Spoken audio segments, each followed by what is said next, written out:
আমাদের সম্মুখে আমাদের পশ্চিম বাংলার বিদগ্ধ আলিম, প্রবীণ আলিম, ওস্তাদুল আসাতিজা, আমাদের ওস্তাদ, হাজারো শিক্ষকের উনি শিক্ষক। এখন পর্যন্ত আমি মনে করি বাংলার অদ্বিতীয় আলিম, আমাদের গর্ব জনাব হজরত মৌলানা আজিজুল হক সাহেব কাসিমি দামাত বরকাতুহুম। উনি ওনার বার্ধক্যতার কারণে বেশিক্ষণ হয়তো কথা বলতে পারবেন না, তাই ওনাকে দেখাই এটাই আমাদের জন্য অনেক সৌভাগ্যের বিষয়। निगाह उली में वो तासीर देखी है, हज़ारों की तकदीरें बदलती देखी है। আমি বেশি কথা না বলে হুজুরের দু চার কথা ওনার মুখনিসৃত বাণী আমরা শুনব আমল করার উদ্দেশ্যে। আল্লাহ আমাদের আমল করার তৌফিক দান করুন। আসসালামু আলাইকুম। বিসমিল্লাহির রহমানির রহিম। আলহামদুলিল্লাহি রাব্বিল আলামিন। ওয়াসসালাতু ওয়াসসালামু আলা সাইয়্যিদিল মুরসালিন ওয়া আলা আলিহি ওয়া আসহাবিহি আজমাইন। আম্মা বাদ। বাবারা, ভাইয়েরা, একটি বিখ্যাত হাদিস হযরত মুফতি আব্দুল ওয়াহিদ সাহেব রহমতুল্লাহ আলাইহে কোন কোন কিতাবে আছে হাওয়ালা সহ ফাজাইলে ইলম ও উলামা কিতাবের মধ্যে লিপিবদ্ধ করেছেন। সেই হাদিসে প্যারে নবী সাল্লাল্লাহু আলাইহি ওয়াসাল্লাম ইরশাদ করেছেন, কোন আলেমা হও, আলেম হও, আও মুতাআল্লিমা, অথবা এলেম শিখনেওয়ালা হও, আও মুস্তামিয়া, অথবা এলেমের কথা শুননেওয়ালা হও, আও মুহিব্বা, অথবা এলেমওয়ালাদেরকে ভালোবাসনেওয়ালা হও, ওয়ালা তাকুন খামেসা, এই চার গ্রুপের বাইরে পঞ্চম গ্রুপে যাইও না, তাহলে কিন্তু হালাক হয়ে যাবে, ধ্বংস হয়ে যাবে। তো মাদ্রাসার মহব্বত, এলেমের মহব্বত, তালিব এলিমদের মহব্বত, সেই মহব্বতেই আপনারা এই শীতের উপভোগ করেও এসেছেন এবং দান খায়রাত করছেন, আজ পর্যন্ত করে এসেছেন, যে কারণে মাদ্রাসা আল্লাহর রহমতে ক্রমে ক্রমে উন্নতির দিকেই এগিয়ে যাচ্ছে। কিয়ামত পর্যন্ত ইনশাআল্লাহ এটা আপনাদের জন্য সাদকায়ে জারিয়া হচ্ছে, হবে ইনশাআল্লাহ।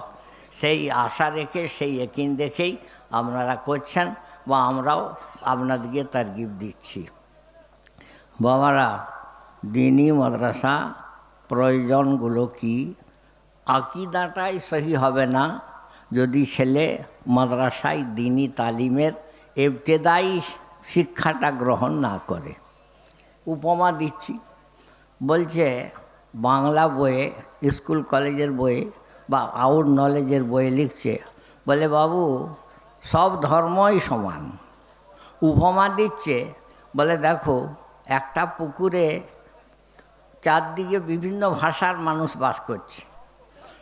একটা কেউ নিচ্ছে বলছে পানি, আবার কেউ ওই পুকুরের পানি নিচ্ছে বলছে জল, আবার কেউ ওই পুকুরেরই পানি নিচ্ছে বলছে ওয়াটার। তাহলে বাবু জিনিসটাই এক, নামগুলো তফাৎ, তো ধর্মগুলো এই রকমই। এই কথাটা বিশ্বাস যদি আপনার আমার ছেলে করে ফেলে, ইমান থেকে খারিজ হয়ে যাবে। কেন? আল্লাহ পাক কোরআন শরীফে স্পষ্ট ভাষায় বলে দিয়েছেন, ইন্না দীনা ইনদাল্লাহিল ইসলাম, যে আল্লাহর কাছে একমাত্র মনোনীত ধর্ম ইসলাম। অতএব সব ধর্মই সমান, আর সব ওই এক পুকুর থেকে পানি নিয়ে বিভিন্ন নামে ডাকা হচ্ছে, ওই মেশালে যদি কেউ বিশ্বাস করে ফেলে তাহলে কিন্তু তার ইমান থাকবে নি। ঠিক তেমনই বাবা স্কুলের বইয়ে লেখা হচ্ছে, ঈসা আলাইহিস সালামকে বাংলা ইংরেজিতে বলে যীশু খ্রিস্ট, যে যীশু খ্রিস্টের বাপের নাম হলো জোসেফ আর মায়ের নাম হলো মেরি। বাবু, যারা মোটামুটি একটু কোরআন হাদিস সম্বন্ধে অবগত, বেশিরভাগ মুসলমান জানেন যে ঈসা আলাইহিস সালামের কোনো বাপ ছিলেন না। আল্লাহর কুদরতে, কোন ফায়াকুন ক্ষমতায় জিবরিল আলাইহিস সালাম আল্লাহর হুকুমে তোনার বুকে ফুঁক দিয়ে দিলেন, তাতেই পেটে বাচ্চা এসে গেল। এটা কোরআন হাদিসে স্পষ্ট করে বলা আছে। তাই যিনি যীশু খ্রিস্ট তিনি ঈসা আলাইহিস সালাম, এটা জানার পরেও যদি কেউ বিশ্বাস করে যে ঈসা আলাইহিস সালামের বাপের নাম যোসেফ, তাহলে তার ঈমান থাকবে না। তো বাবারা, তেমনই ধরুন আকীদার দিক থেকে যদি এইসব ভুলগুলো মানুষের মাদ্রাসায় না পড়লে এই ভুলগুলো মানুষের মধ্যে রয়ে যাবে। ঠিক তেমনই বিভিন্ন বাংলা বই বলে বাবু, যেমন বেদ পুরাণ তেমনি মুসলমানদের ধর্মগ্রন্থ কোরআন। আমার আগের বক্তা বিস্তারিত বলে গেছেন, আমি ও দূর থেকে শুনছিলাম যে বাবু, অন্য কোনো ধর্মগ্রন্থের হাফেজ নাই, একমাত্র কোরআন শরীফেরই হাফেজ। কেন? আল্লাহ চোখে আঙুল দিয়ে দেখিয়ে দিচ্ছেন যে এটা আমার বাণী। কেন? ছোট বাচ্চা, সে ওর মানে মতলব কিছু বোঝেনি, অথচ 30 পারা কোরআন শরীফ কণ্ঠস্থ, মুখস্থ, ঠোঁটস্থ। আবার আজকাল ভালো জিনিস একটা চালু হয়েছে, বলে বৈঠক খতম না হলে পাগড়ি দেওয়া হবে নি, হাফেজ বলে সার্টিফিকেট দেওয়া হবে নি। বৈঠক খতম কাকে বলে বাবু? সেটা হলো কি, ওস্তাদ আর শাগরেদ। সেই যে ভোরবেলা উঠলেন, তখন থেকে মাঝখানে কেবল পেশাব পায়খানা নাস্তা এছাড়া বাকি আর ঘুম বিশ্রাম এসবের কোনো গল্প নাই। ওই শুনিয়েই যাচ্ছে, ও শাগরেদ শোনাচ্ছে, ওস্তাদ নিজে মুখ হাফেজ তিনিও শুনছেন, আবার কখনো কখনো কেতাব দেখে মিলিয়েও যাচ্ছেন। বাবু, এই রকম না করলে তাকে বলে বৈঠক খতম, মানে এক বৈঠকে মানে একদিনে শেষ করলো। তাহলে একদিনে এই কোরআন শেষ করলে তবে তাকে হাফেজি পাগড়ি দেওয়া হচ্ছে। তাহলে বোঝো যে এটা কোরআন শরীফের জ্বলন্ত মুজিজা। আল্লাহ চোখে আঙুল দিয়ে দেখিয়ে দিচ্ছেন যে এত ছোট বাচ্চা যে এর মানে মতলব কিছুই বোঝেনি, আর অথচ কিন্তু এত মোটা কিতাব একবারে ঠোঁটস্থ, মুখস্থ, কণ্ঠস্থ। এটা একমাত্র আল্লাহর কুদরত ছাড়া সম্ভব নয়। একমাত্র কোরআনের মুজিজা ছাড়া অন্য কিছু বলা যাবে নি, এটা কোরআনের মুজিজা। সেই জন্যই বাবারা, এই যে কোরআন যেখানে শিক্ষা হচ্ছে, শেখানো হচ্ছে, তেমনই সহি উচ্চারণে কোরআন পড়তে হবে। উচ্চারণ ভুল হয়ে গেলে মানে মতলব ওলট পালট হয়ে যাবে। যেমন বাবারা ফতোয়ার কেতাবে বলা আছে, আল্লাহু আকবার, আল্লাহ লাতে টান দেওয়া হবে, কিন্তু আকবার যদি বলে ফেলেন তাহলে আল্লাহকে গালি দেওয়া হয়ে যাবে। এবং মানেটা বলা আছে যা, সে মানেটা বলতেও ভয় লাগে। সেই জন্য মানে আল্লাহকে গালি দেওয়া, সারমর্মটা বলে দিলাম। তাই এটা যেন এই শুদ্ধ উচ্চারণগুলো শিখতে গেলে, তাহলে এটা মাদ্রাসায় বিশেষ করে খাস করে আজকাল চালু হয়েছে আলহামদুলিল্লাহ নুরানি কায়দা। ওই নুরানি কায়দাতে প্রত্যেকটা অক্ষরের মখরাজ বলা আছে, যে এটা গলার বা ঠোঁটের কোন জায়গা থেকে উচ্চারণ হবে, ওস্তাদ শিখিয়ে দিচ্ছেন, বুঝিয়ে দিচ্ছেন, কেতাবেও লেখা আছে। তাহলে এইভাবে শুদ্ধ উচ্চারণ না করলে মানেটা উলট পালট হয়ে যাবে। তারই উপমা দিলাম।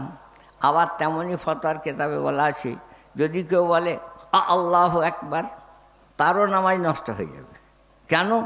আল্লাহু আকবার একটা প্রথমে যোগ করে দিয়ে ওখানে একটা ধাক্কা দিলে একটা প্রশ্ন চিহ্ন যোগ করে দেওয়া হলো, আল্লাহ কি বড়?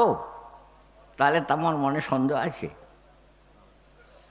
ঠিক তেমনই দোয়ায়ে কুনুতের মধ্যে যেটা পড়া হয়, নাশকুরুকা ওয়ালা নাকফুরুকা, আল্লাহ আমরা আপনার শুকরিয়া করছি, আমরা আপনার কুফরিয়া করিনি। এ লা টান দিয়ে পড়তে হবে। বিনা টান দিয়ে যদি লা বলেন, ওয়ালা নাকফুরুকা যদি বলেন, তাহলে তার মানে হয়ে যাবে কি, অবশ্যই আমরা আপনাকে অস্বীকার করছি, অমান্য করছি। তাহলে বাবু একটু লাম জবরলা আর লাম আলিফ জবরলা, এই দুটোর উচ্চারণের তফাৎ হয়ে মানেটা কত ওলট পালট হয়ে গেল দেখুন, বুঝেছেন?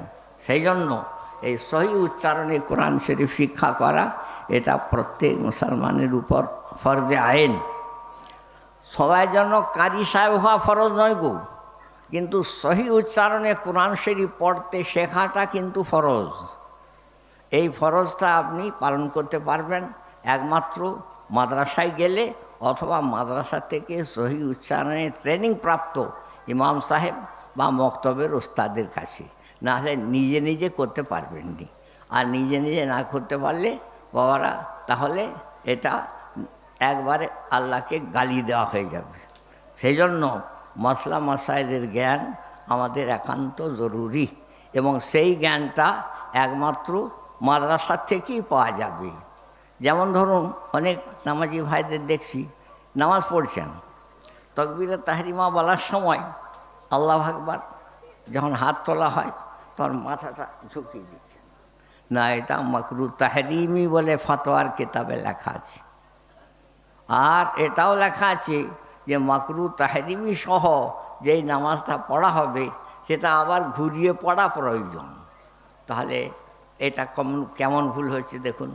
আচ্ছা, আবার আপনি দেখছেন জামাতে নামাজ হচ্ছে, ইমাম রুকুতে চলে গেছে, আমি যদি ওনাকে রুকুতে ধরতে পারি তাহলে এই রাকাতটা আমার ধরা হলো। তা আপনি একবারে ঝুঁকে পড়েছেন, ঝুঁকে পড়ে হাতটা হাঁটুতে ঠেকিয়ে দিয়েছেন, দিয়ে তারপরে বলছেন আল্লাহু আকবার, নামাজ হবে না। কেন? দাঁড়ানো অবস্থায় তাকবীরে তাহরিমা বলাটাই হলো ফরজ, রুকু অবস্থায় না। এবারে যারা মাজুরি হালত দাঁড়াতে পারেননি, বসে নামাজ পড়েন, তাদের ব্যাপার মাজুরির জন্য আল্লাহ অনেক কিছু ছাড় দিয়েছেন। তেমনি অনেক ভাইয়েরা এতদিন ধরে নামাজ পড়ছেন কিন্তু এই সিজদা করার সময় হাতগুলো বিছিয়ে দিচ্ছেন, এও তো মাকরু তাহরিমি। আবার অনেক ভাই অনেক দিন থেকে নামাজ পড়ছেন, এই হাতগুলো সিজদা করার সময় এর সঙ্গে মিলিয়ে দিচ্ছেন, এটাও মাকরু তাহরিমি। তাহলে এইগুলো হাতে কলমে শিক্ষা দেওয়া হয় মাদ্রাসায়।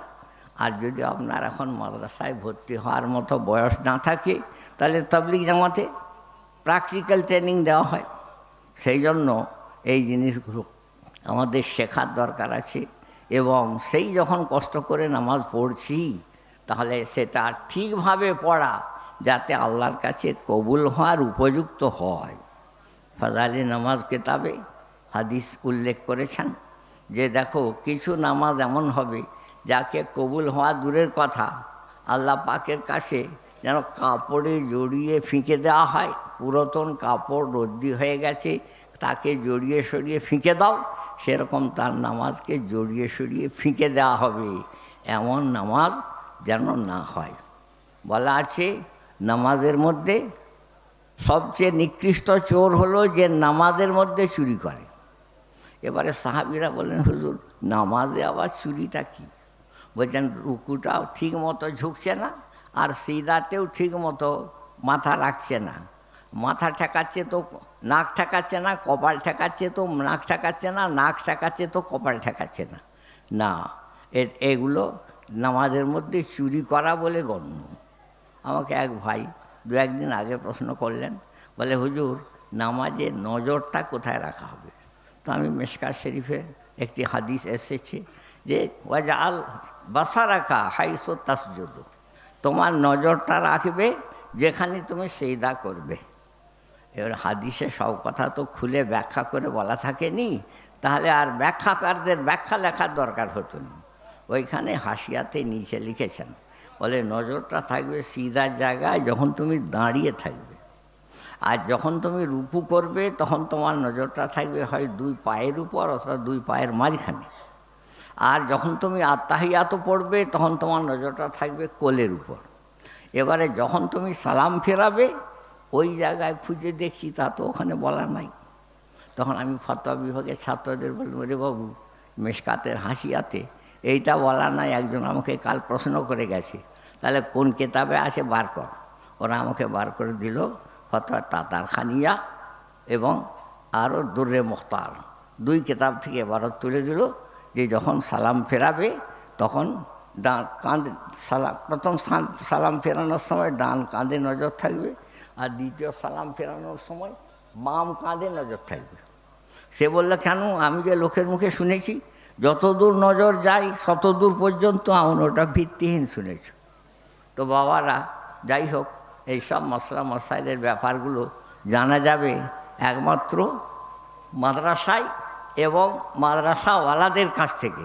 তাহলে এই মাদ্রাসাগুলো আমাদের দিনই জিন্দেগির জন্য কত জরুরি সবই ব্যাপারটা আপনারা বুঝতে পারছেন। সেই জন্য যেমন আজকে দান খায়রাত করলেন তেমনই আরও করতে থাকবেন এবং আগেও আপনারা করেছেন, সেই জন্যই মাদ্রাসাটা এত বড় হয়েছে। এখন আমাদের দেওবন্দের হুজুর এসেছেন মৌলানা সালমান সাহেব মনসুরপুরি, আল্লাহ ওনার হায়াত দারাজ করুন। ওনার লেখা কিতাব কেতাবুল মাসাইল আর কেতাবুল নওয়াজিল আর ওলামাদের মধ্যে অতি মকবুল, বুঝেছেন। আর হজরত হোসেন আহমদ মাদানী রহমতুল্লাহ আলাইহের নাতি, তাই এটা নিসবত ভি আলা দরজার আর ইলম আমল ভি আলা দরজার। তা হুজুর এসেছেন, আল্লাহ লাখ লাখ শুক্রিয়া, বহুত বহুত শুক্রিয়া, বহুত বহুত শুক্রিয়া। আচ্ছা ভাই, একটা কথা আমি বলতে ভুলে গেছিলাম। আমি একটা বাংলা বই লিখেছি, হাজের নাজের প্রসঙ্গ। তার মানে বেদাতিরা নবীজিকে বাড়াতে বাড়াতে আল্লাহর ধাপে পৌঁছে দিচ্ছে। বলছে নবীজি সব জায়গায় হাজির আছেন, আমাদের সব কিছু দেখছেন, সব কিছু শুনছেন। তাই এটা তো নবীজিকে আল্লাহর ধাপে পৌঁছে দেওয়া হলো, এটা তো শিরক হয়ে গেল। তাই শিরক থেকে বাঁচানো, মানুষকে বাঁচানো আমাদের কর্তব্য। সেই কর্তব্য দিকে লক্ষ্য করে আমি একটা বই লিখেছি, তার নাম হাজের নাজের প্রসঙ্গ। ওই আজ 5 কপি এনেছিলাম, আলেমরা ওখানে কামরাতেই 2 কপি নিয়ে নিয়েছেন, আর 3 কপি এখানে আছে। 200 টাকা করে দাম, যদি কেউ নিতে চান তো নেবেন। আমি অল্প কিছুক্ষণের মধ্যেই আবার ইনশাল্লাহ মাদ্রাসার দিকে ফেরত রওনা হয়ে যাব মাজুরি হালতের জন্য। হ্যাঁ আচ্ছা, আমি একটা নিয়ে নিয়েছি, ঠিক আছে। আর দুটো। আচ্ছা আচ্ছা, এবারে বলছেন যে আপাতত যা ছিল সেটা শেষ হয়ে গেল, কিন্তু আরও আমাদের মাদ্রাসায় আছে। এখানে ছাত্রদের মাধ্যমে আমরা ইনশাল্লাহ পাঠাবো, আপনারা খোঁজ করলে পাবেন। আচ্ছা, এই ভাইয়েরা হুজুর এসে গেছেন, দেওবন্দের হুজুর এসে গেছেন। অতএব তাড়াতাড়ি সব এগিয়ে আসুন, মিলে মিলে বসুন। যারা দাঁড়িয়ে আছেন তারা কিন্তু এগিয়ে আসুন, আর এগিয়ে আসুন, মিলে মিলে বসুন। যারা দাঁড়িয়ে আছেন তারা মেহরবানি করে এগিয়ে এসে বসুন। আল্লাহ আপনাদের আমাদের। ও আচ্ছা, এখানে জলসা পরিচালকরা দোয়া দিচ্ছেন যে হুজুরের বয়ানের সঙ্গে দোয়া শেষ হবে, আর তারপর খানাপিনা শ্রোতাদের জন্য খানাপিনার ইন্তজাম আছে, খানাপিনা করে যাবেন। ওমা আলাইনা ইল্লাল বালাগ। না না, একই কথা। अरे बाबा, ये सब रस्म रिवाज छोड़ना मुश्किल है लोगों के लिए। अच्छा, सलाम अल्लाह का शुक्र, आपने फरमाया था एक আলহামদুলিল্লাহ। আপনাদের সম্মুখে আমাদের মুরব্বী তথা আলিম জগতের মুরব্বী জনাব হজরত মৌলানা আজিজুল হক সাহেব দামত বরকাতুহুম আল আলিয়া, উনি বেশ কিছু গুরুত্বপূর্ণ মসলা নিয়ে আলোচনা করছিলেন। আমাদের জ্ঞান বৃদ্ধি হলো। বর্তমান আজকের আমাদের প্রধান অতিথি ভারতবর্ষের বিখ্যাত মাদ্রাসা তথা বিশ্বের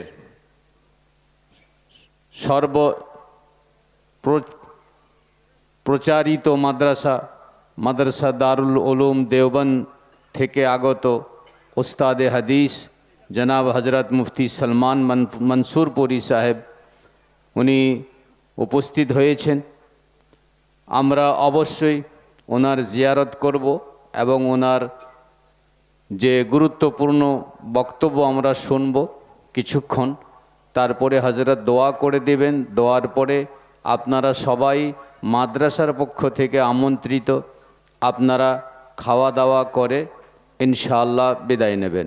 এখন আমাদের একটা পর্ব, মাদ্রাসার পক্ষ থেকে আগত মেহমানদের সম্মান জানানোর জন্যে ওনাদেরকে শাল দিয়ে বরণ করে নেওয়া হচ্ছে। তোমরা ছাড়তে পারলে। প্রথমে মৌলানা সালমান জি, এখন আপনাদের সম্মুখে আমাদের প্রধান অতিথি দারুল উলুম देवबंद থেকে আগত जनाब हज़रत मौलाना सलमान मंसूरपुरी साहब को हमारे मदरसे के सेक्रेटरी साहब जनाब भाई जुबैद साहब शाल पहना उड़ाकर उनको एजाज़ बख्श रहे हैं। अल्लाह कबूल फरमा।